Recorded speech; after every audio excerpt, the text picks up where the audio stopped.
খুলনা নগরীতে ছেলের দায়ের কোপে মা গুরুতর আহত হয়েছে, মায়ের অবস্থা আশঙ্কাজনক। নিজস্ব প্রতিবেদক খুলনা সময়ের খবর। খুলনা নগরীর শামসুর রহমান রোডের বড় মির্জাপুর গলির ভিতরে ছেলে আকবর সর্দার ৩১ এর দায়ের কোপে মা মিনা বেগম ৫৫ গুরুতর জখম হয়েছেন। সে মৃত করিম আলীর স্ত্রী।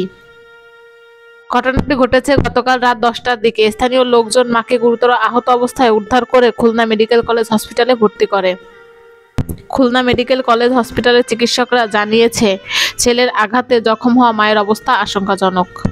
সদর থানা পুলিশ ঘটনাস্থল থেকে মাকে জখম করা ব্যবহৃত অস্ত্র উদ্ধার করেছে। বিস্তারিত জানতে আমাদের সাথেই থাকুন। খুলনা সময়ের খবর।